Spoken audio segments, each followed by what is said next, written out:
that why is she hanging over the gap? This thing. Nail bat? But I'm not like, U.S. government, tell me now. Which means it took 184,000 days, which is 504 years. He's down here. Little flashlight. What happened in Silo Season 2, Episode 9? Silo Season 2, Episode 9. We met the survivors of Silo 17. Yes, we did. And then Lucas Kyle, he cracks Salvador Quinn's code. Patrick Kennedy radicalizes Kathleen Billings. Yes, he does. And Solo gets attacked by the survivors of 17. And then he tells the story of how he killed the survivor of 17's parents. And then he lets them in the vault. Yeah, he lets everyone in the vault. Mm-hmm. And at the very end of the episode, Lucas Kyle reaches the tunnel down at the bottom of the drill room. Indeed he does. Cool. What did you think about this episode, Silo Season 2, Episode 9? I give Silo Season 2, Episode 9 a 5 out of 10. Ooh. That was a solid episode. But not the best episode. Not the worst. Okay. So solid.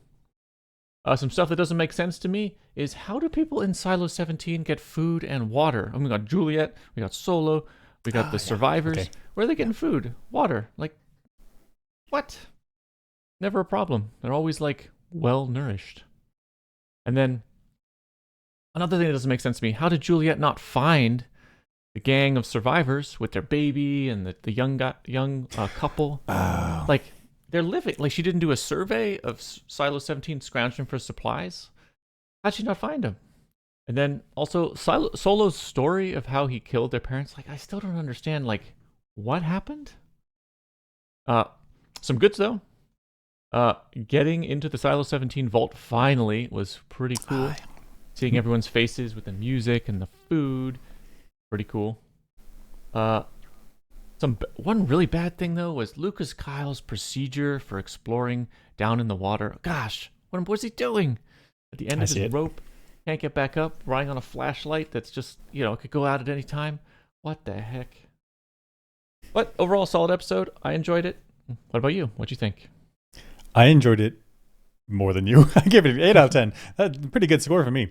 For me, this is a very good episode. In fact, so good. There was all these payoffs that happened, and there was the stories. Like each character has their story, their path that they're going through life, and then in episode 9 is where a lot of them crossed over, like where they intersected. And for me, that feeling in a show so good. Like when people's desperate parts of the universe collide, there's so much tension. I love it.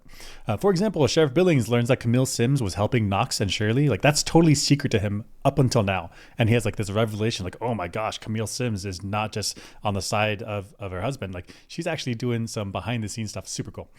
Patrick Kennedy he radicalizes Kathleen Billings, and they say like the display is a lie.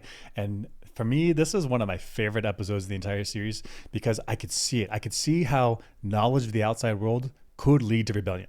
So Kathleen Billings and Patrick Kennedy have like partial information, and they're like off to the races. Their minds spiraling. They're going to places, and I could see how the rebellion starts. Like I felt it. And then that classroom, just like the back and forth between Solo and Juliet, and we had seen it from third person before, but now we see it from Juliet's perspective. Like fantastic storytelling, and like you see it from different angles, and fantastic. And then Billings and Sims talk to the barricade. This is just straight up headbutting with this clear division between them, and they finally cross paths. Fantastic. And all of these scenes, great acting. Like I was transported there. This is a very good episode for me. The cons of this episode was that seeing Solo's vault was heartbreaking. Like this guy has been living inside there for most of his life, and seeing the things that he's collected over time, heartbreaking. It felt weird. I don't know, heartbreaking exactly. It felt weird. Let's get into it. So this is the beginning of the episode, and we finally see the people who were looking at Juliet as she was exploring, and it turns out to be this Hunger Games gang of this young couple and their, I don't know, son and their baby. You called it. You called it like episode 2. I did not. Yeah. I had doubts. Like I didn't understand what you were saying. You called it. Yeah. Okay. Yeah. And we see the woman cut the rope, and the guy helped Juliet with the container.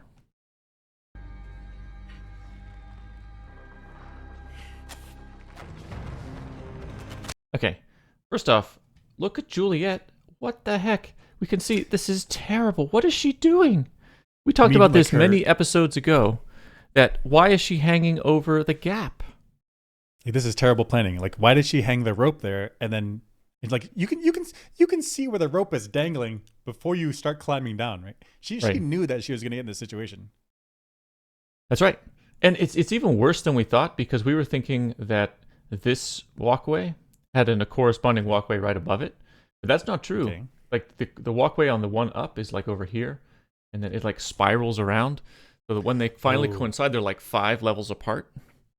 Mm-hmm. Whereas there's like this one level up, there's like this balcony looking thing.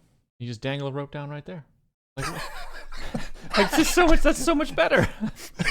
Juliet did this the hardest way she could have. In fact, she could stand here and like look up and be like, "Is the rope dangling? It's right where I want it to be," you know. Right. And then she can walk back up and go right here, and then come down. If she's not feeling it, she can come back up, and like she knows where she's going to be. She has an escape route, because here, if it's dangling in the middle, she has to like do a running jump. No way. No way. That's crazy. That's crazy. Super crazy. Yeah, and in fact, if she would not get stuck there, because if she got stuck on this little platform, could you point it with the mouse, with the little platform on the mouse? You don't have this platform or this platform? On the right side. Right side. She's like, if she is worried about getting back to the central staircase, she could just walk around the outside of that level and then drop down again. Bring a second rope. Bring a second rope. Right? There you go. She could use the same technique that she got onto this platform to get onto the next floor down. Then take the stairs back up. Yeah, exactly. So, gosh, this is like Juliet. optimally terrible. Plus, then she gets sabotaged, but that doesn't help. Let's see. Yeah. So she's swinging, and then she doesn't make it because of the snap. Right. Okay, now she's in the water. Mm-hmm.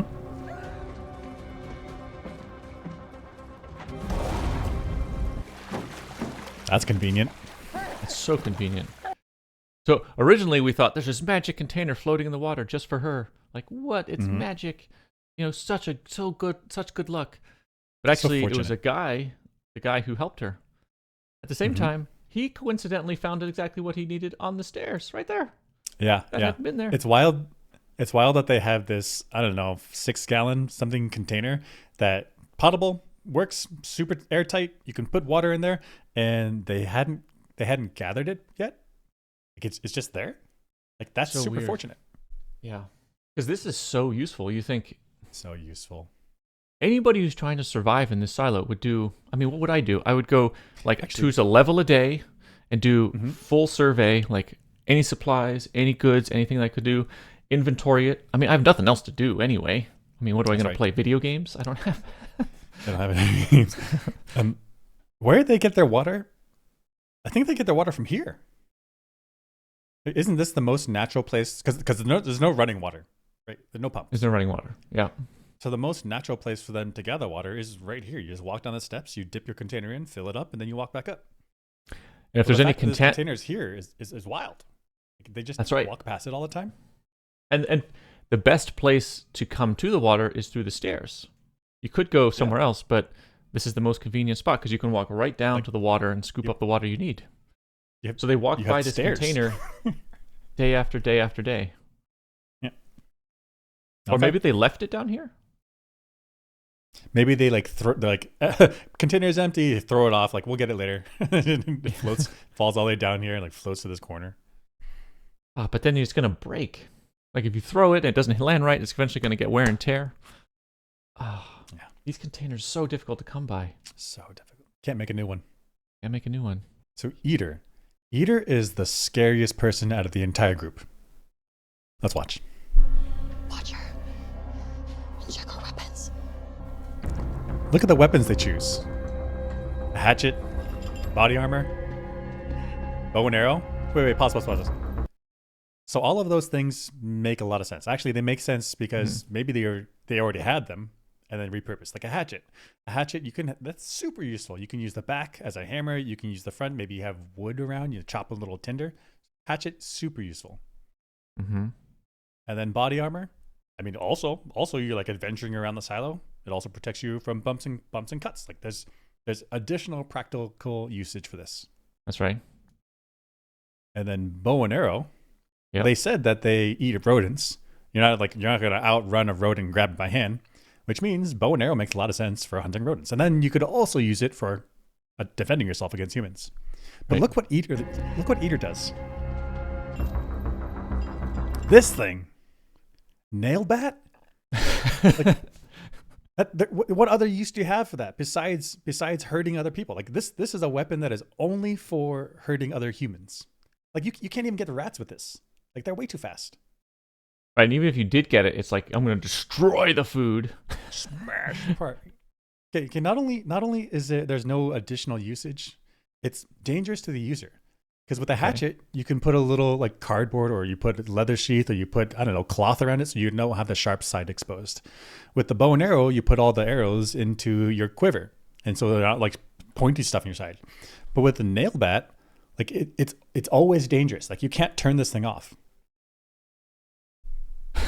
Eater's a psycho. Like, why did you even think about this? Like, how did you get the idea for this? I mean, it makes sense. She's been bullied her entire life by the couple. Yeah, and she's like, I want to kill some people. I want to kill them. Kill some people. I'm just, Right. this energy, Just, anger I have a just bat. stored I'm up. going to kill him. You know what would be better with a bat? A nail bat. Nail bat. Okay. Nail bats also aren't easy to make. Like if it's softwood, like a 2x4, you just jam a nail in there, it's fine, right? But if it's hardwood, that nail might crack, or the nail might crack the wood. Mm-hmm. So you have to like drill pilot holes that are like close to the diameter of the nail, but not bigger, because otherwise nails fall out. Like some engineering went into this. Like Eater is super smart, and then like socially rejected, and then quiet, like so dangerous. Let's get a little bit more of this video. Like quietly, like making my murder weapon like in the corner. Like, oh my gosh, this kid's crazy. I mean, yeah, actually, it makes sense to me because she is being bullied and she's not accepted by like, how many people does she know? 4. One of them's a baby. The entire world to her, right? Like, It hates it's not her. just 4 people; it's the entire population that she knows. Right. So if I they don't like have a go into class the corner and shut up, she's like, I'm gonna go into the corner, shut up, and make my nail bat and make Nail my bat. killing devices. So dangerous. This kid's scary. Right. And gosh, it is dangerous to the user too. Yeah, like how do you put it away? Okay, like imagine you're at home and you're like, I don't need this nail bat anymore.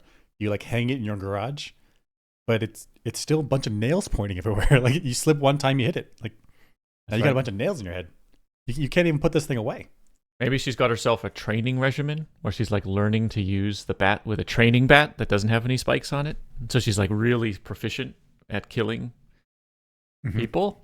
And her entire world is the two people she knows, 2 adults she knows, plus the kid, plus the baby. So she's planning to kill the couple. That's right. Yeah. So as the couple, they must be like, why are you making that? What's going on? Why'd you already have that made? Yeah, you're gonna kill like a rodent with that? She's like, yeah. Yeah, rodent. Yeah, rodent. Like you've never hit a rodent before. Like you can't even get that close. They run away. Like I'm just waiting for them. Like, oh, what do you mean you're waiting for them?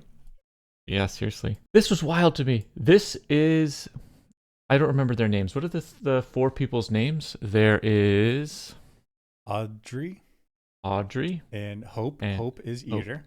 Eater. And the last one, I wrote it down here, is Rick. Okay. So Rick is the guy. Is it Audrey?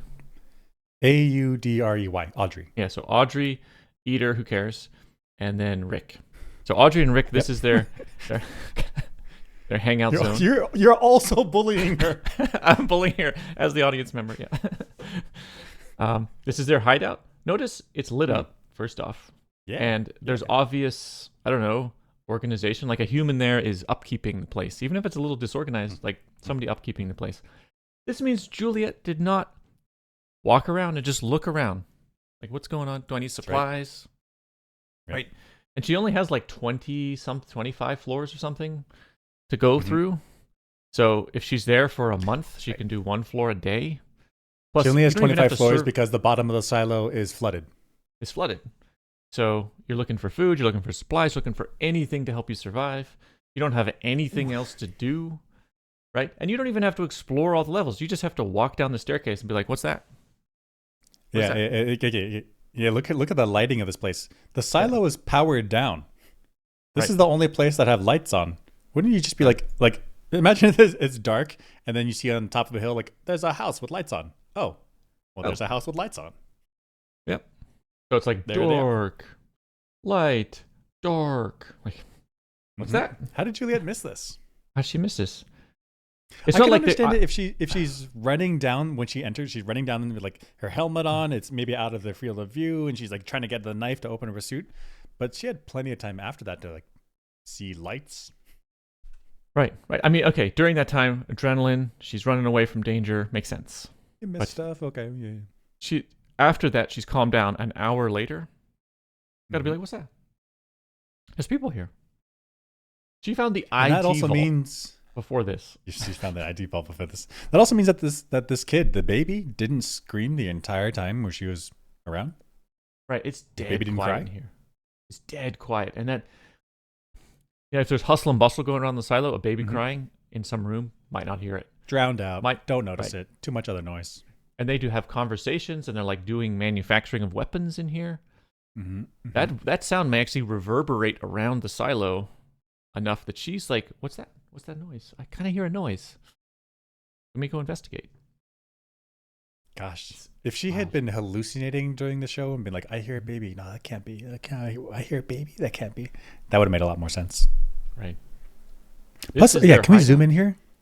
It's Yeah, can we zoom in here and look at these?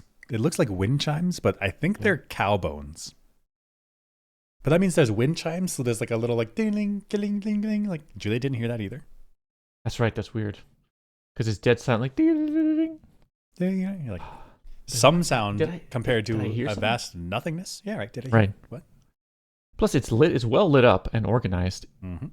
It's fairly large surface area, so you wouldn't need to do much exploring on this level to be like, "What's this? Oh, there's people here." Right. Like you really have to like be actively not surveying anything in Silo 17 to not find this high surface area hideout. A lot Cause- of the time she's busy with Solo, but we're talking about before that because she doesn't go to the IT vault like right away. She's got some time before that. I mean, that's true, and she is busy with Solo, but I mean, we're talking how many days are there? I mean, it's got to be so much downtime. She can't be like Couple intensely weeks. focused on Solo all the time. Right. No. I think it's a couple weeks based off of whatever was happening in Silo 18. Couple Right. weeks. So she's got to eat, got to poop, got to drink, Yep. got to clothe herself. She's got to clean herself. Clothe. So she's actively looking for a suit helmet and suits. How did she miss That's a this? motivation right there to do a survey of every level to see what's what. Wild. Wild. Wow, it doesn't make sense to me. How does she not find them? Okay. This also doesn't make sense to me why Audrey uses a baby as her clock, but maybe it does. I just fed my baby. And she won't cry again until she's hungry. If you don't get into the vault by the next time she cries, okay, we'll kill your friend. Mm-hmm. Okay, why does that make sense? Okay, so first, why does it not make sense? She uses my baby will be hungry in some amount of time, and then the baby's going to cry. And like Juliet, you have to find the thing before then. So I don't know your baby. Like I don't know how often your baby cries. I don't know how hungry your baby is. That means nothing to me. Right. But Okay. on the other hand, maybe I don't know. I mean, I don't spend a lot of time around babies, but maybe there is kind of a reasonable 4 to 6 hours, or however, I don't know how often. So actually, that might be a good unit of time between silos. Say their time measurement techniques drift, but a baby's gotta be hungry some amount of time. So maybe okay. Right. Okay, and then I thought it a little bit more. Okay. I thought about it a little bit more, and there's no power in Silo 17. So Right. if there's powered clocks, not working anymore. And Okay. there's probably not even mechanical clocks, right? I mean, it's been decrepit for however long. So Right. I don't think they have any other way to measure time. Okay. Right? There's no day-night cycle. Mm-hmm. Right? So Yeah. if there was a skylight, you'd see the sun go over, then you'd be like, oh, there's a sense of 24 hours. No skylights. Right. And if in any type of daylight cycle that they have in the silos, it's powered by the lights. They just turn them on and off in a cycle, but the power's Right. down, so they don't have a day-night cycle anymore. In which case, Right. what sense of time do they have? So if they have a baby, the baby is going to dominate their routine because they need to go out hunting for rats. They need to go forage for food. They need to go get water. They need to go maintain things. But they need to be back in time to make sure, or they need to rotate off baby duty and feed baby duty. Sure. So like that is the clock that organizes their day. That kind of does make Right. sense. And I don't think they have any other clocks. Maybe the moon cycle, because they may. I mean, I don't feel gravitational effects, but Right. that gravity can go through the silo, but light can't. But you wouldn't feel that. Okay, I don't know. Okay, there is a human biological system that goes by the moon, the female reproductive system, as a moon I cycle. thought you were gonna say me how I howl at the moon when it's a full moon, but maybe I'm not. I'm too childish. There's a werewolf I in should the stop. I silo. should stop. Yep, exactly. Yeah, so you could time out months by her period, although True. maybe the period in human females is like synced up via the moon, and if you take the moon away, the body's like, and it just sort of loses timing. But I don't know how the human body would sync up with something that's like barely visible, cloud cover and whatnot. I have no idea. So, but if it's true that it would like if they were underground and her period stayed pretty regular, month after month, that could be their calendar. Their 28-day calendar. Okay, yeah. 28-day calendar. Yeah, it's like this is period 37 of wait. Right. I don't know how many periods Of her there life. is. Yeah. I don't know. Depending on how old this she is is. this is my 37th moon cycle, after coming of age, that type of thing. But then Yeah, that doesn't so help day to day. That doesn't help day to day. It doesn't help with the day. Yeah. So at first, this Okay. baby clock, like you have until my baby cries, seems crazy, and like it's not a unit of time, but actually pretty good. I think it's pretty good. Yeah. I And think it they makes may sense. not have any other sense of time. You sleep until you're not tired, then you go eat, and then you hang out until you're tired again. It's just I don't dark. think it's enough time. Like if it's realistic that Juliet's going to get into the vault, like till next baby crying, it's like if you've been trying to get into the vault for years, you're like, I give you 3 hours. Like, what? Yeah. It's You're an just killing impossible me. mission. You're Yeah, setting impossible. up to fail. No chance. No chance. This was weird to me. Billing says no more lies. I think his standards are too high. I have a lot of questions, but I am not willing to leave them unanswered. It was Juliet. She was the one who made me open my eyes, start to see. It's time. The lies have to stop. Okay, so my issue is I live in the universe. Okay. And I would like to know why the universe is here. I would like to know how the universe started. I would like to know why there's something instead of nothing. I would like to know, why is humanity here? But I'm not like, U.S. government, tell me now. Oh. Like, U.S. government, stop lying to me. Why does the universe exist? And the government's like, I don't know. Like, I'm not I don't lying know. to you that. I Mhm. don't know why we exist. Yeah, that'd be absolutely wild. So, and then, okay, so they don't know why the silo exists. Does the government know why the silo exists in the silo? I don't think they do know. It's toxic upstairs, and Yeah. the founder said stay inside. Right. So they kind of don't know why the silo exists, why they're there, why the pact exists, in a similar way that we don't know why the Earth exists, why the universe exists, or why we're here. We're just we've created a government, over time that helps us navigate the world as it is. But we really don't have any clue as to why, like, what the heck, you like spawn out of a vagina and you're like, hey, I'm here. Hey, what up? Yep. What up? And then Billings Why is are in we the room, here? and he's like, "Stop the lies! Stop the lies!" You're like, "I don't know why we're here." I don't know. Why am I here? Because sperm. Sir, this is a met Wendy's. egg. Like, chill out. Yeah. Do you want a hamburger or a frosty? Stop the lies. Stop the lies! Tell me why we're here. Oh, Billings. We get new information from Bernard that there's 51 silos. Previously, their Solo said that there was 50, but 51. We think we're the chosen ones. But we're just one of many. The founders didn't build a single silo. They built 50. Technically 51. Why? Good question. I don't know. So what's your theory? Okay. So my theory is based off of my previous theory that there's 50 silos for 50 states. So each state gets its own government and population based off of its whatever its population is at the time of silos. 51, that extra one, is the federal government. I think that makes so much sense. They're speaking American English, so that makes sense. Freedom. That it's America, and America is organized by the 50 states. So one silo per state. That makes sense. And then one command silo. Well, who's the commanding officer of the United States? Well, the federal government. So then the federal government gets a silo to coordinate all the other silos. That makes so much sense to me. I think so. I'm calling it. The big question, though, is why are we not allowed to know about the other silos? Like, if I'm the Tennessee silo, it's like, fuck you, Kentucky. I don't want to know. Like, what's the motive? Like, why? Yeah.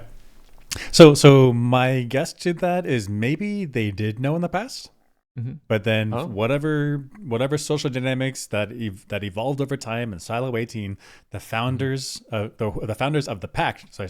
Let me say, not the founders of the entire solo, but like the writers of the pact. That after that rebellion that happened later on, they were like, we are going to cut off ourselves from everyone else. We're going to redo these maps so that way you don't see these lines that come off the side of the silo. Maybe other silos know about each other, but Silo 18 was like, we're isolationists. Oh, okay. That could be. I like that. Because I don't think they're not supposed to know about each other at all from the beginning, because otherwise each silo would be made in each state, like physically, geographically isolated. You couldn't know. So if they make them together, it feels like they should all be designed to coordinate. So a plausible explanation for why they don't coordinate now is the pact writers isolated themselves. I'm going to throw up an alternate theory. So it would make sense to put them all in the same place, because maybe that's an obscure place in the U.S. that like no one's going to look there, like no one's going to attack there. It's somewhere, I don't know, Wyoming, North Dakota. Like no, it's a secret location. Cluster them in somewhere where no one's going to check. So that's the motivation to have them centralized, and then a motivation to have them be separated in non-communication is so that each silo feels the pressure of, we're the last humans. We have to make this work. There's no way for us to gang up with other silos and overthrow our rulers. Something like that. I see. So it's a secret operation. That's why it's clustered and isolated and together. But they want them to be independent. Hopefully they won't figure out there's other silos out there. Maybe. And if they do find out, hit them with a contingency. Safeguard.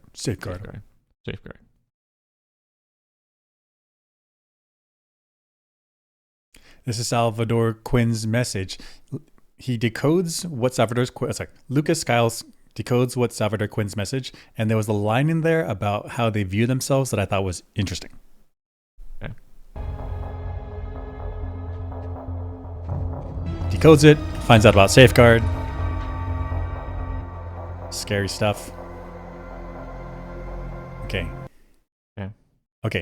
The line that caught my attention is the 1, 2, 3, 4th from the bottom.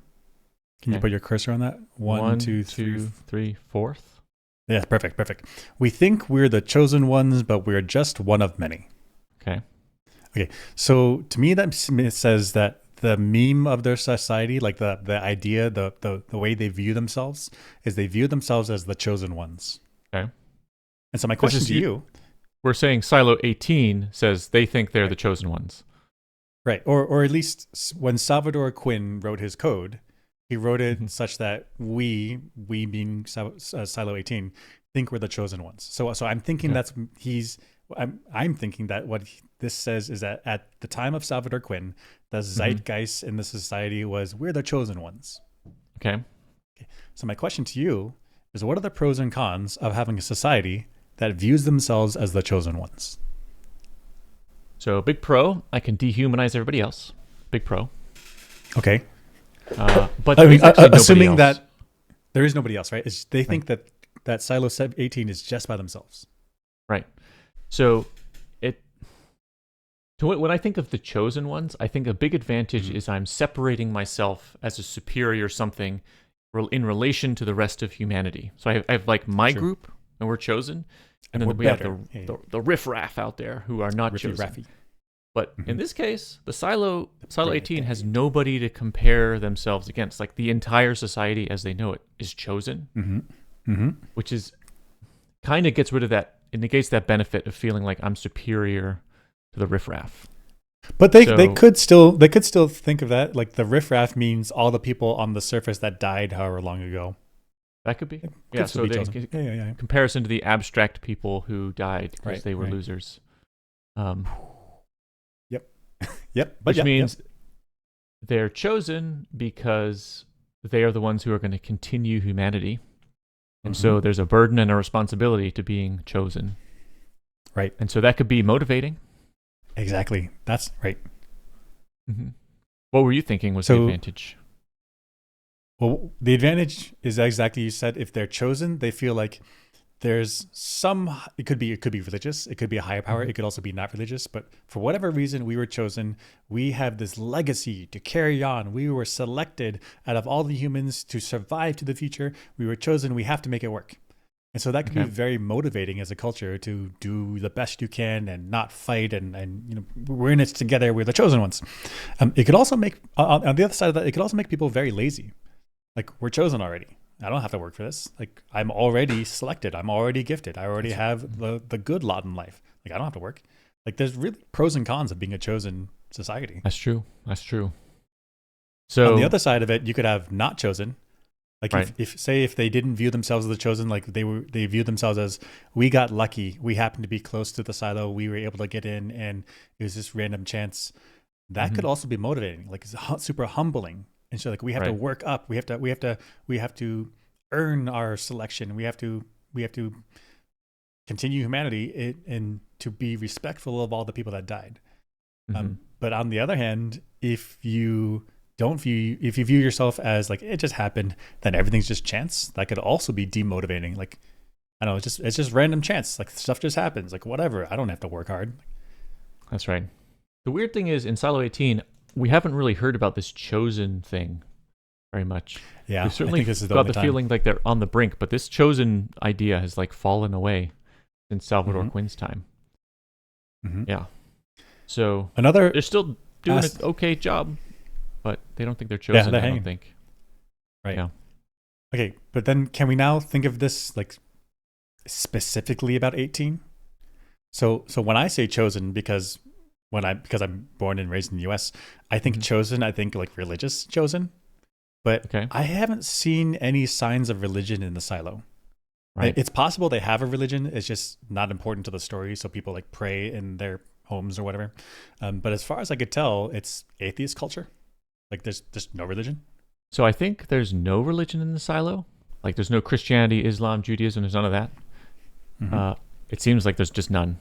So I think the chosen might actually be an inherited thing from like they were chosen to be in the silo.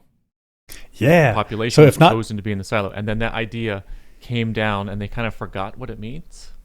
So like that means special or something. Right. They're not sure what it means. Maybe. So my question to you now is, if not chosen by some deity or some religion or something, and there's only 10,000 people that the silo can support, that means before the collapse of society, then their state government, if we're going with the state government's idea, the state government said, we're going to choose 10,000 people to populate the society. Yep. And so that means that there's some selection committee. There's some panel that's like, these are the attributes we want. These are the attributes we don't want. This is the number of these type of people. This number of, I don't know, scientists, number of engineers, the number of medical people. And so there's some type of committee that figured that all out. And so my questions are, question, singular. What is the criteria? What are the criteria, plural, that you would choose in order to select the people to be in the silo? Like how do you choose the people for, we don't know how long this silo is going to be needed, but we want the silo to survive for hundreds of years, and eventually we want those people to come up above the surface and repopulate the earth. How do you choose those people? Okay, so what I would do if I was on the committee is choose myself as lord and protector of the silo, and then pick a bunch of rabble, proletariat, to lord myself over. at all times. And after I die, I don't care about the survival. That's what I would That's do. their problem. I'm already done. That's right. Posterity, whatever. In my time, I need to be Lord. I'm going to hire a bunch of blacksmiths and metallurgists so they can make a gold statue out of me. We're going to melt every computer chip in the building. That's right. And the gold statue will be dangling from the top of the silo like a chandelier. And it'll be lowered on those illegal cables for all to see daily. And It's perfect. it would swing around in a circle because of what is this? It's like the precession of the Earth. What is this? Something pendulum? Oh, And yeah, then the Foucault pendulum. Foucault pendulum. Perfect. Exactly, right? Yeah. And there's all the time just, I came in like a wrecking ball. Just 24 hours. No. That's the right. wake up sound. Instead of having that reverie, they're like, I came in like a wrecking ball just all the time. Yeah. It's just a reminder every day that I'm better. That's how I do it. And the lighting for the entire place would just be spotlights on that gold statue, just a disco ball all the time. You want to write something, you got to time it with the spotlight. Okay, but seriously, I think my real answer is I would want lots and lots of very smart people. Okay. Just load it with smart people. And I can have skills that are important for the silo, like engineers, plumbers, scientists, law people, because I'm going to need a law system of law, and just all of these people who with all these different skills and who can cross-train rapidly. I think the high education like brings down crime, elevates cooperation, and the skills means they have the actual skills to maintain and keep silo going. I think that's my answer. What do you think? And you want them to be intelligent so that way they can cross-train. Cross-train. I think cross-train is important because somebody might get injured, somebody might get hurt, somebody might die. Right. You know, if something goes wrong, I need to be able to quickly, rapidly figure out what's going on and fix the problem. If I have somebody who's locked into their specialty, that's not as good. So, like, say you have janitorial staff, which you absolutely will need. Otherwise, this place is going to become diseased, and people are going to die because the place is not clean, right? Right. So, if you have janitorial staff, you want them to be more than like laser focused on janitorial staff. You want them to be like, hey, if you're in the cafeteria and you're cleaning up, and you see a broken chair, like, take the initiative, figure out how to fix it, and fix it. You want intelligent people that are problem solvers.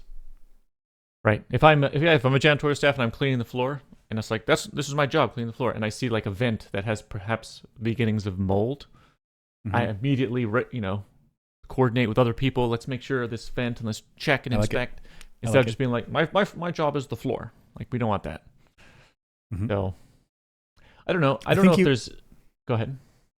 I think you also need some mixture of people that are adventurous, some mixture of people that are conservative and like, no, don't push the limit, right? Because if you have a culture that's too risk averse, they may never leave the silo and may never repopulate the surface above. But if you have a population that's too adventurous, then they might go out too soon and then everyone dies. You really want a mixture of people. Yeah. I guess I'm thinking highly educated, highly skilled, many mixture of personalities. That sounds ideal. Okay. That's smart. With me lording over everyone. That's right. I like it. Juliet realizes that she's seen the number 4 and she goes back to the classroom and she realizes that she's erased the number and she tries to figure it back out. But I don't understand, what did she do? Like, how did she get the number? They gave up looking for it. They just kept trying new numbers. I don't know how they kept track. What did you say? I don't know how they kept track. I do. Oh, God. So it would have been here. Which I erased. That's great. Anyway, I think I can figure it out with what I've got here. How are you going to figure it out? Hang on, what? 37, 38, 39. Why do these all have two names? Okay. The first is your first name, and the second one's called your last. Do you have one? Okay. The last name. Yeah, Distraction. Nichols. The baby will wake up soon. Okay, could you bring me a slate? So she circled. So she wrote some numbers on the board and then she circled. Oh, by the way, you're right. I didn't realize that. Like, Juliet's trying to save her life right now. She needs to get this number. And then Hope is like, oh, let's chit chat. like let me focus. Yeah. Okay. Like, what are these so names? I took screenshots of the work that she does. Okay. So she is like lining up her fingers on the board, which I think what that means is that she realizes that there's a pattern on the left, so it's like numbers ascending. Yeah. I guess as they go down in on the board, they're ascending in number. And Right. so then she's like, it's somewhere here, and Here. she's trying to like remember what was there. And Yep. then next, So I think her pinky is where she thinks the number is, the code, and she's like counting with her middle finger here Oh, okay. down, right? That's kind of what was going on, maybe. I thought she was doing like a range, but both make sense. Mm-hmm. So she's trying to lay out the grid of where the numbers were before. Then she's like counting where it should be.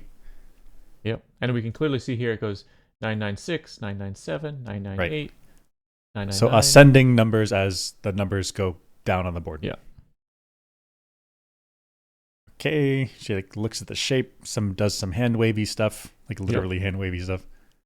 And then she writes down this set of numbers. That's 552029. Yep. And then 30, 31, 32, 33. Yep. All right. 29, 30, 31, 32, 33. Okay. And then she's like, no. He erases it. yep. No.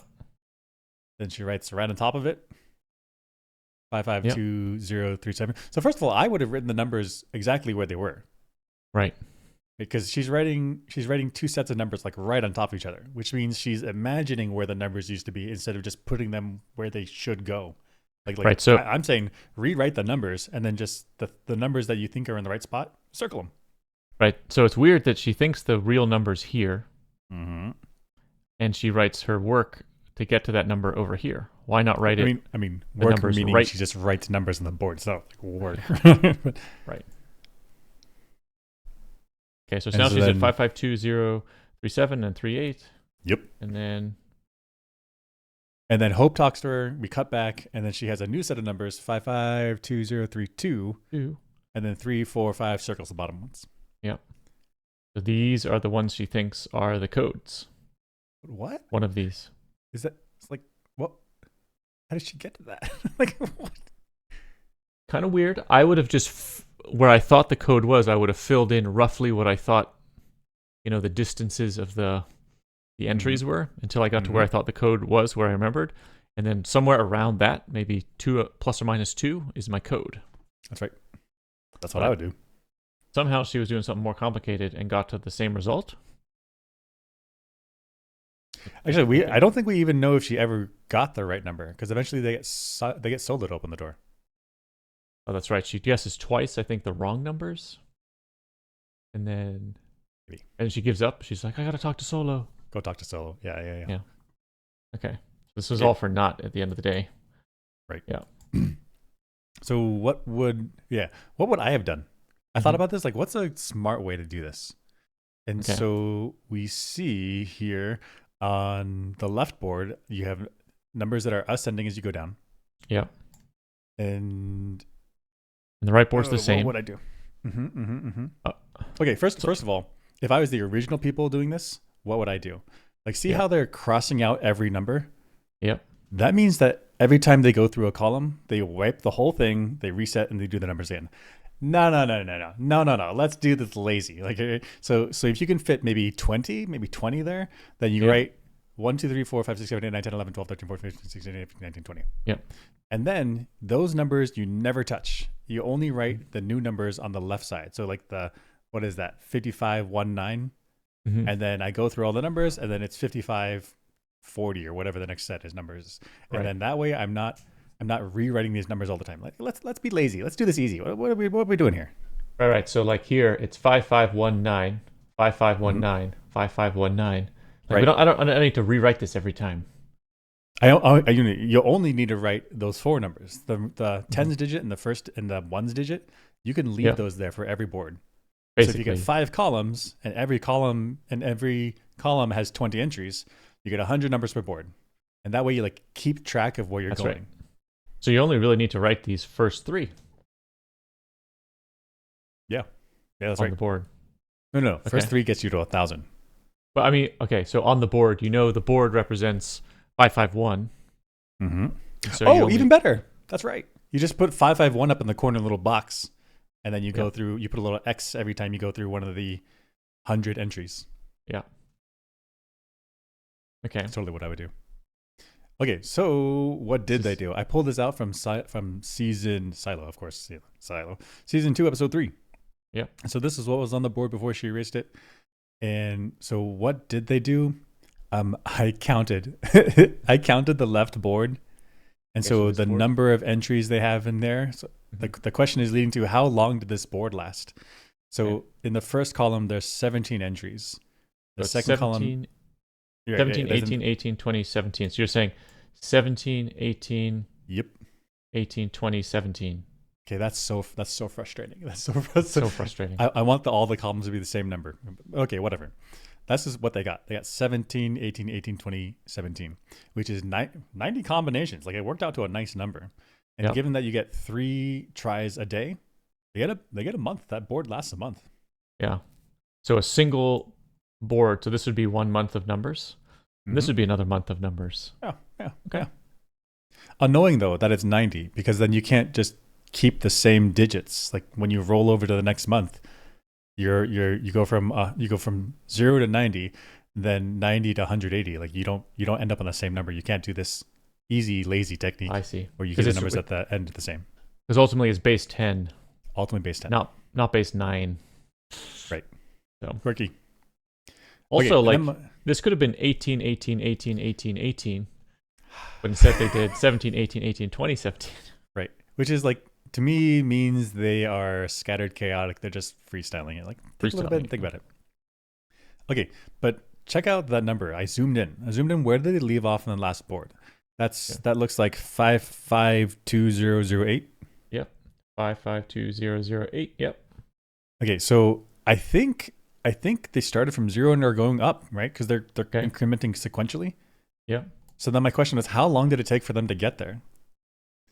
And so that's the number of days is equal to the numbers that they tried. Yeah. I divide it by 3 days per try, or flip it and multiply it. Yeah. Which means it took 184,000 days, which is 504 years. that can't be right? That can't be right. Because the rebellion did not happen 504 years ago. Like they couldn't have started counting. Which means they started somewhere in the middle. Like they got started in the middle of this 550,000, and then they got it right. Seems unbelievable. Sounds like maybe they had lucky. some. They must have had some information, right? Right. I think so, because that, or they just guessed and got it right. But that's crazy. That's crazy. Yeah. So I think you're right. They had some information to get them in the ballpark somehow. Right. I think I was thinking if it's truly a random number, like going sequentially is the way to go. Like you have no option. But if it's a human-made number, I remember watching this Verisatium. I don't know how to pronounce his name. Veritasium. Veritasium? Is that his name? Yep. This video about if you ask people to choose random numbers, they actually have preferences. Mm-hmm. So like they'll avoid like 50, for example. No, they'll avoid 60. Apparently, they won't say very often, or 40. Oh. So like they have people have preferences. Like 69. Of course, they like 69. Yeah, people like 69. Of course. People like 42. Oh, is the answer universe? Yeah. The meme. Yeah. So if they were smart, you could start prioritizing certain combinations based on this. But I still think it doesn't eliminate enough, because if you should eliminate 42, 69, 37. It's still pretty even, decently even. So I think that might be smart, but probably not going to get the gains you need. Maybe what they did is they know it's a 6-digit number. Somehow. Actually, I'm not even sure how they know it's a 6-digit number. That's true. But, okay. Here's they try 5-digit numbers, and they try a 6-digit number, 7. They press buttons that goes beep. You failed, and then you know it's 6-digit number. That's right. So a good code entry system would not give that information out. You could just keep entering without a beep. Right. And then maybe at some time interval it goes beep. Right. And shuts off. But like you're like what? Oh. So if they see that it's a 6-digit pin and the 5 is extra worn down, then maybe they know that 5 comes up more than once. That gets them a clue, right? Right. So otherwise they're doing this for 500 years. Like, no chance, no way. Right. So Gosh. So you're saying there's a keypad, and you look at the wear patterns on the keypad, Yep. and from that you could eliminate some of them. Right. That's You at least possible. know there's 2 5s. You don't know if they're in the same together, but I don't know. Mm-hmm. That at least cuts you down a lot. Maybe they saw somebody. They like over the shoulder. Oh, I see a 552. But that's all I got. They didn't get the other numbers, but they got a 552. What a like perfect angle over the shoulder. You can see half of the digital pad. That's why I feel like at an ATM and you put in your PIN or something, you're supposed to like. That's true. Yeah.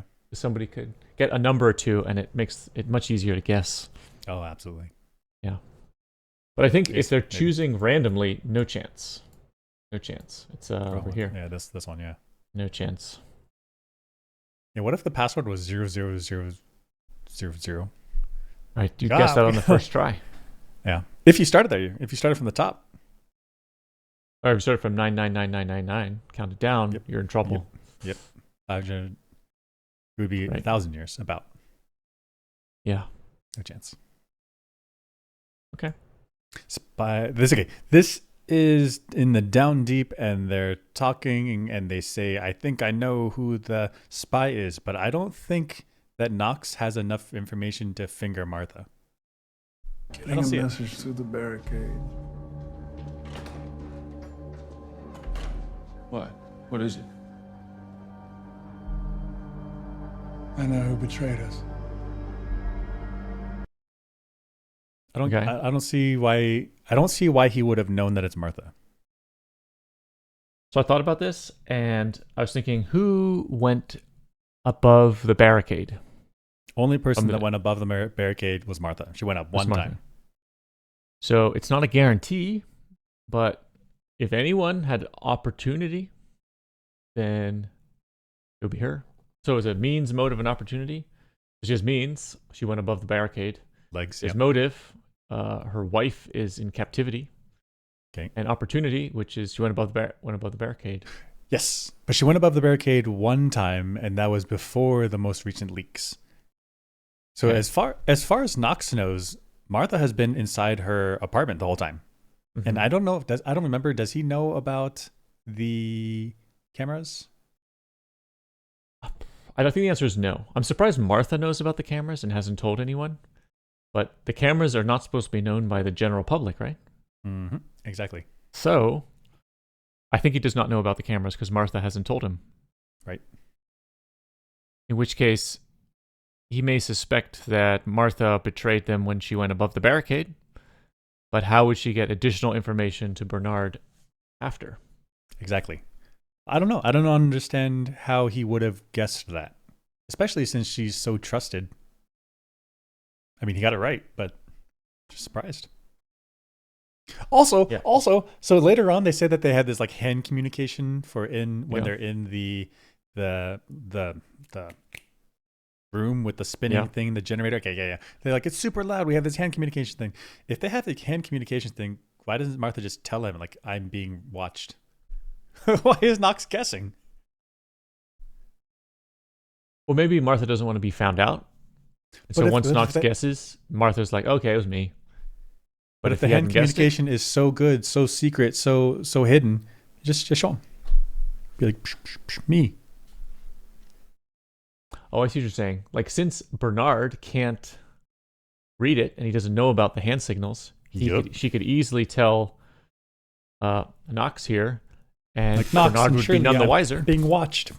Yeah, he'd be none the wiser, and then they could do counterintelligence. Why does she need to be confronted first by Knox?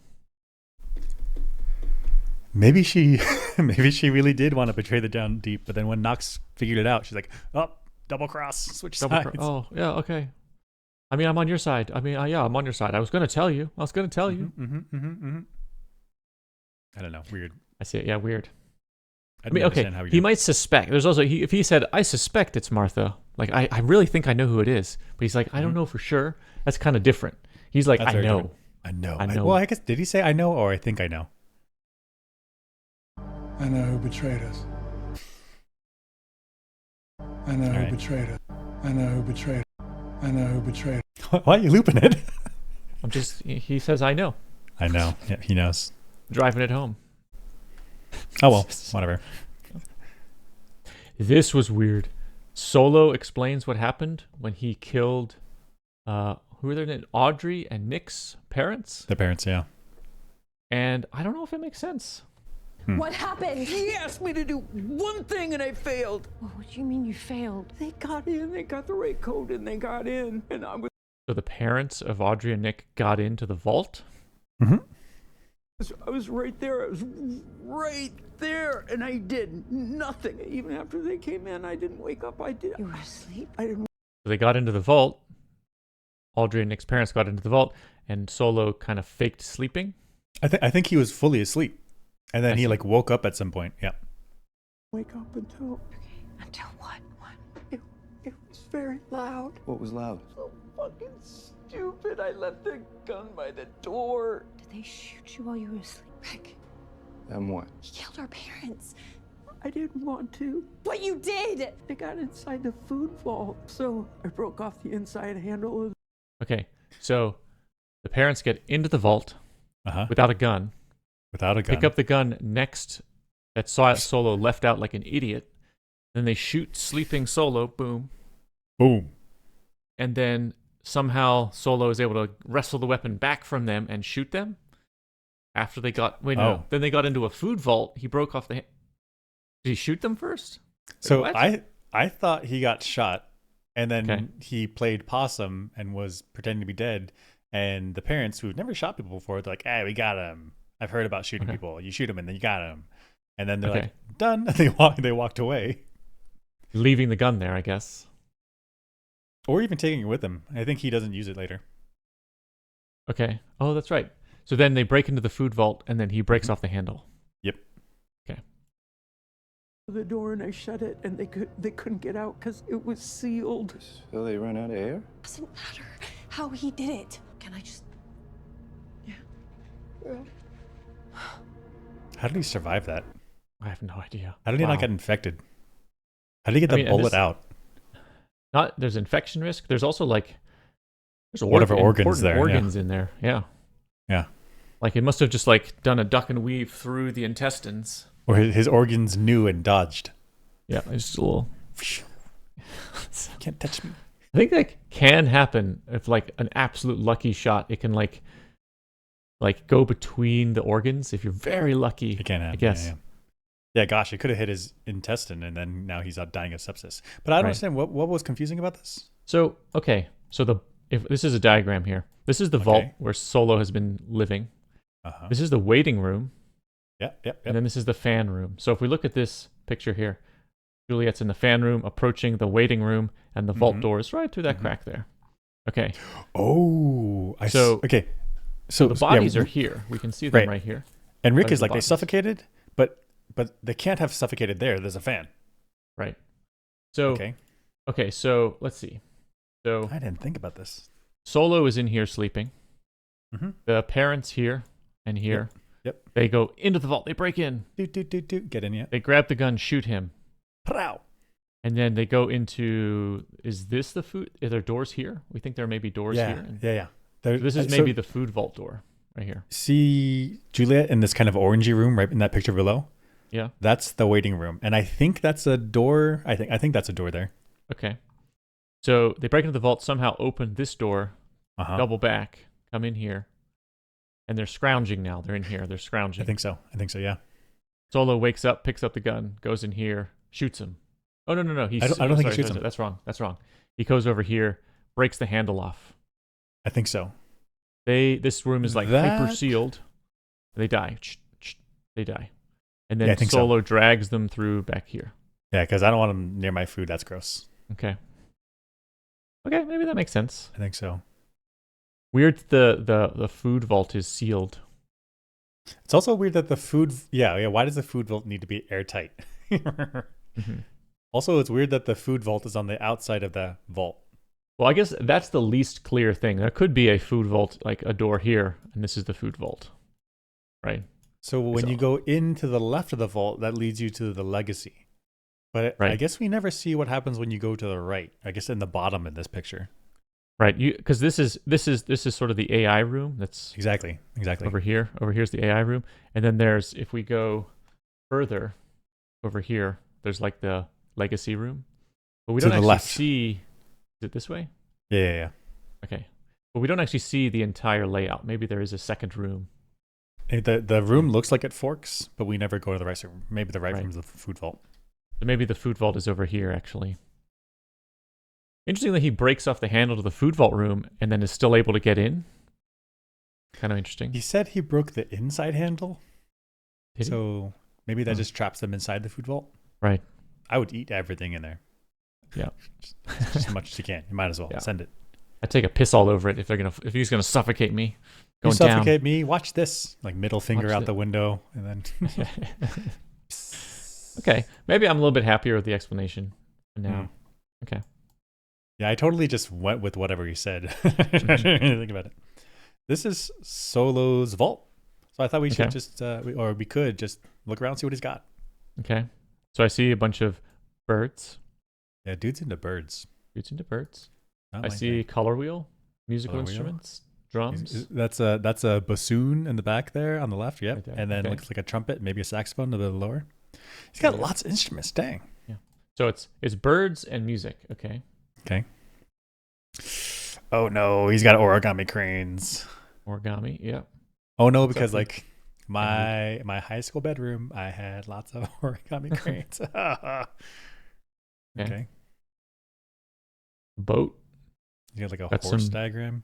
Artifacts Horse, that he like- took out of the legacy. Horses. Okay, horse things. Okay. Oh, that was a neat. Okay, go back one more. Go back. Yeah. Top right, I guess above his head, to the little DNA helix drawn yeah. up. Yeah, that's nice. A, T, C, and D. G. That's right. Gattaca. Yeah. Double helix. Nice. Some chemistry there. Some Another chemistry. Yeah. He's just doing some Okay. studying. I Okay, mean, what else okay. would you do? I guess. word. All right. And then looking into the AI room. Yep. Just stuff. I don't know. Just lots of stuff kind of out of focus. I guess this one of these ways is to the legacy, and the Left other way is legacy. probably to the food vault. I guess maybe. Maybe. Okay. Okay. And yeah. Okay. I saw this equations on his door. Oh yeah. So wave So equation. Wave equation. Yep. And then Some infinite series geometric expansion. series. Yeah. And Square. relativity. Yep, squares. Oh yeah. Oh no. And on the top right. Yep. A little bit Let me higher. up here. Right here. Oh, maybe not this picture. Oh no, right behind his head. That says Fourier, right? White. Oh yeah, Fourier. Okay. He's doing physics. He's doing physics for sure. I'm cringing because Silo's room is kind of like my place. Oh no. Oh. Loner alert. Oh, cool. Thanks. Oh yeah, there it is. Fourier transform. Oh yeah, Okay. Fourier transform. Yep, he's doing. Right He's there. physicist. Oh gosh. Physicist. Hey, it looks And, happy. and though. she's like, oh boy. Shit. Actually, Oh, boy. she might recognize this stuff, but also she also recognizes you leave work at home. What are you doing? Right. Wait, what? Leave work at home? I said that wrong. Leave work at Right. work. Yeah. Oh, it's good. Also, this model, which is different than the one over in 18, Yes. this like slightly- solar system-y thing, Yeah, weird. It's got more radial spokes. bits. I don't know what Spokes, that's yeah. about. I don't Yeah. know what that's about. Huh. Let's look at And other then- stuff he's got. Yeah. I wonder if the artifacts must be different. Maybe the founders, like, I don't know, distributed all the important objects around the different silos. If we are going with our theory that each silo represents a state, then these could be artifacts of each state. And maybe like the musical instruments were around other parts of the silo, and then he's gone out and like scavenged them. Maybe. Okay. Because this room is too full. This room's too full for like just whatever came in the legacy originally. Right. Got a Chemistry chemistry set? set. I made a forge and I grew bismuth crystals at home. I'm oh gosh. Again, he's got a periodic table up there. Oh yeah, that's cool. Like hand drawn, yeah. Oh my gosh. Interesting. He's got even the heavy elements down there.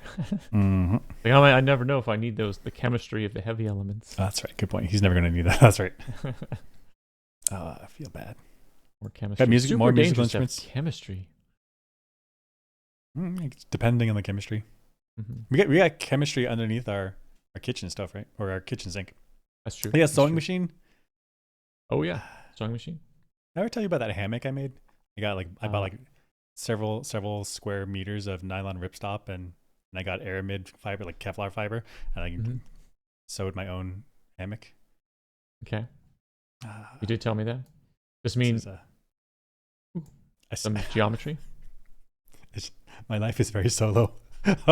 Very solo. Okay, but not birds. I'm not into birds. Birds are weird. Birds are weird. Bird watchers weird. He's got this what is it called? Like perspective. I don't know how to describe that. It's relative sizes due to perspective distances. So if you're trying to figure out distances to things without actually having to measure it directly, you can use perspective and trigonometry and ratios to figure out how big things are. Oh, like sniper stuff. Yeah. So like this person and that person back there, if you assume they're similar sizes, right, you can get scales and you can like use a geometry human's to not figure 12 distances. feet tall. Like they're in a range of right. So you can get a lot of distances and heights, and very important if you wanted to measure distances using the camera feed from the outside, but I don't know why you would want to. I don't know. I'd want to. He thinks outside's wasteland, so whatever. Right. Just take that propaganda in and don't even think about it. I know. That was it. In summary, this is like post-COVID life right here. Yeah. Yeah. Get all your hobbies in your apartment. That's right. Yep. Hanging out Never there all leave. the time. Yep. This is back in Silo 18. Lucas Kyle goes down into the drill room. Somehow they know about some pumps. What the heck? The only thing at the bottom is water. I don't think it's that deep. Think about it. This whole space should be filled with water, but it's not. So, what? You're saying there's pumps down there that mechanical doesn't know about? There have to be. So my question was, mechanical has pumps.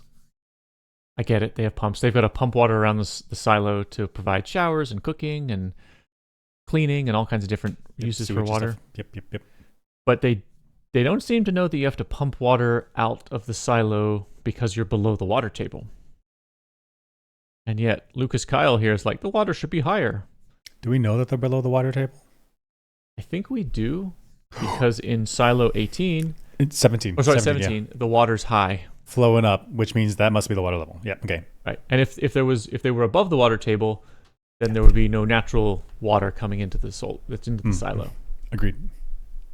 Which means there has to be some sort of active pumping going on to keep the water out of the silo, unless it's sealed, which I doubt. Yeah, I mean, it could be completely sealed, but probably not. I mean, concrete is not crack resistant indefinitely. Right. So, and then Lucas Kyle says a weird thing. This whole space should be filled with water, but it's not. So, what? You're saying there's pumps down there? Hold on, I don't think it's that deep. Think about it. This whole space should be filled with water.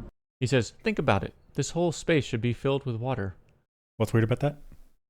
If they have a working theory of Bernoulli's equation for fluid flow, okay, and I can just say, think about it, it should be filled with water. Then, and Shirley's like, oh yeah, I understand what you're saying. I know how to think about that. Bernoulli's equation, differences in pressure. Okay. Oh, there's a missing pump that we don't know about. But if it's not obvious to Shirley, then how do they even operate? I see where you're going. I see where you're going. Okay. So what you're saying is, heck, even simpler. Even simpler is there should be water at the bottom, because when you pour water into a cup, water collects at the bottom. Right. So the fact that it's not full of water here at the bottom of the silo means that they must be removing the water. But if they must be removing water, this means they must be moving water, which means we're now doing fluid flow. We're doing Bernoulli's equation. And so Shirley, who's one of the top engineers, she's not like, oh yeah, that's obvious. We should be moving this water. It calls into question, does she know what she's doing? Or not she personally, but does the down deep, does mechanical, do they know what they're doing with the pumps that they're using? That's right. Because if they had to pump water from below to up high, and they found a discrepancy in the amount of water they were pumping up versus the amount of water that was coming down, they'd be like, where's this missing water? Where's the water going? Where's the leak? Or where's the extra flow? Mm-hmm. And then they would like, okay, let's do an inventory of all our pumps and see what the rates are and make sure we're turning on the pumps as necessary. Ooh, But that's if a they good got point. mystery pumps around, it would be super confusing Mm-hmm. as to why things Don't aren't add flooding. up. It just don't add up. Yeah, it's just adding up like fluid numbers. Mechanical needs to know how their pumps work, because if there's one pump fails, they need to know if they can divert to other pumps, or how long do they need to take one pump out to repair it? Can they replace it with a 2? Do they need to have 3? They need to know how their pumps work. But the fact that they have pumps running somewhere and they're not even aware of it, means that they don't know how their pumps work. Oh, right. I think it's impossible that there are extra pumps that they don't know about, because that would suggest that it's been running for 50 years, 100 years without maintenance. Like, no way. Well, Which what means if it must be the pumps that they are actively maintaining that's just pulling extra water and they don't know it. Well, what if the pumps are outside the silo being maintained by someone else? That would do it.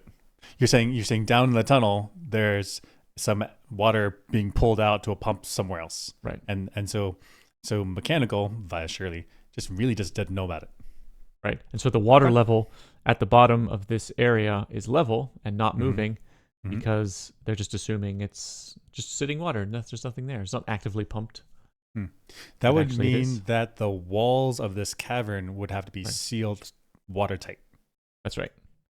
But then Lucas Kyle is like, but it's obvious it should be filling with water. But why would that be obvious? His assumption would be it's a sealed chamber. It should just be sitting. Well, but it's not. I mean, unless unless it was concreted up, it would just be whatever rock and then just carved out with whatever these teeth thing are doing. And I suspect that these grooves on the wall are supposed to be that. Okay. So, I guess I'm in the dark as to how mechanical does its maintenance and operations of pumps, while not knowing about this, while not knowing about water tables and differences in pressure, and while simultaneously being able to follow Lucas Kyle's logic right then and there. That's a good point. So, interesting. Quirky. And then, what is Lucas Kyle doing? What is he doing? He's down here. Little flashlight. Waist high or knee high, maybe waist high water. In the cold, dirty. Right. If this flashlight goes out, what's he gonna do? Nothing. You're lost. You're like you can't see where you're going. Yeah, he had no safety rope, no rope tied to him, and then follows up to someone up there can like pull him. Not even like necessarily pull him up, but just like tug this way. Right. And then he has like a rope that comes down that like is actually hard to get onto, and it's not easy to climb a rope if you don't know what you're doing. No. Yep. You have to practice. So he can't really get back up. And then Shirley is where's Shirley? Like she bailed. She fully bailed. She bailed on him. She left. What kind of procedures are these? Well, so if if his flashlight goes out, he's done. If he can't climb the rope, he's done. If he gets cold and he can't communicate with Shirley, he's done. Saying these are poor adventure skills. Terrible. Okay, counterpoint. He spent some time at the mines. Maybe he's good at this stuff. That's true. Maybe he's climbing rope in mines, so he's like, I can just climb back up the rope. I'm familiar with the dark. I'm Lucas Kyle. Yeah. I've evolved like cat eyes. I see in the dark. Even though I got a flashlight on, just ruined my night vision. Yeah, that's right. Gosh, wild. High risk. Then he finally gets to the tunnel and he talks to an AI, maybe? Lucas Kyle. Why are you here? I was given instructions. By whom? Salvador Quinn. Good grammar. Before you, only 3 people have reached this door. Salvador Quinn, Mary Meadows, and George Wilkins. I did not speak with Wilkins. Quinn and Meadows were both given the same directive you will now receive. If you speak to anyone about this conversation, or what you have seen down here, we will have no choice but to initiate the safeguard. Do you know what the safeguard is, Mr. Kyle? I do. So my big question was, why did the AI talk to him, or if it's an AI, did it talk to him at all? If he just walks up to this door, and it's like this big steel door, and he's like, ding, ding, ding. Mm-hmm. Well, this is not very No exciting. response, like whatever. And he just turns around and leaves. Like, there's nothing to tell. Okay, I think, okay. I think the AI, which I'm not sure is an AI, I think it needs to talk to the person because it needs to dissuade them from telling other people. Okay. Because if Lucas Kyle is like, there's this door down there, like we need to investigate, and then he can convince people up in the silo, be like, yeah, we should investigate. Now people can come and try to cut the door open, bang it down, I don't know, something like that. Okay. My hesitation to my own statement is that George Wilkinson, George, that guy, he came and saw it, and then the AI's like, I choose not to talk to you. Like that guy, Right. George, he could have gone up and be like, hey, door here, what's up? And he made very little impact on the silo. It was really after he told Juliet that the big impact happened. Mm-hmm. So even if he was like, yeah. shit's weird down below, George Wilkins, they're like, he's a weirdo. Who cares? So does this mean that whatever voices is, they are aware of each person's social political power, and they're like, George Wilkins is like, whatever, we don't care. I mean, actually, maybe. Because probably Salvador Quinn was probably a heavy hitter. Mary Meadows, we know, was a heavy hitter. Heavy hitter.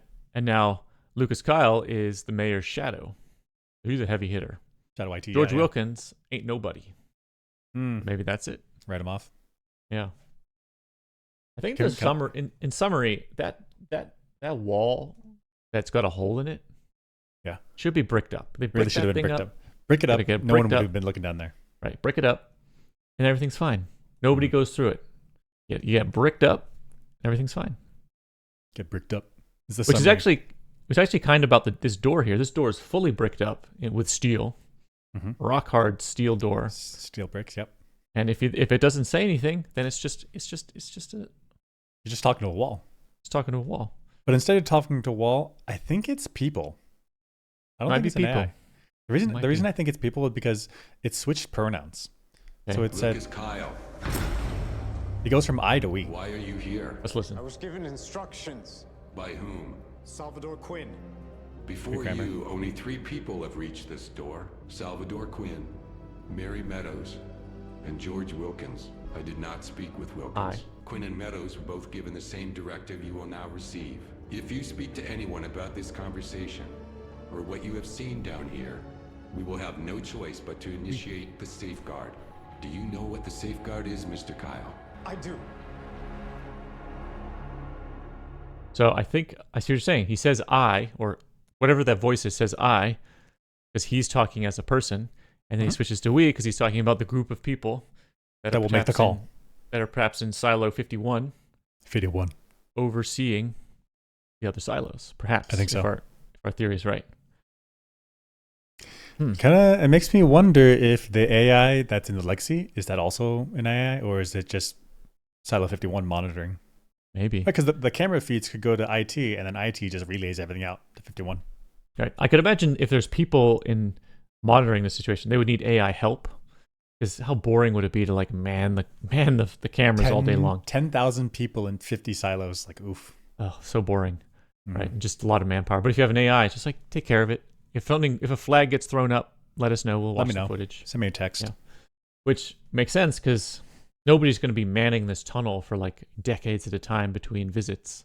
Oh yeah, that's probably a motion sensor that he like walked past and didn't notice. Right. Okay. We'll see how this all plays out in season 2, episode 10. 10. Next time.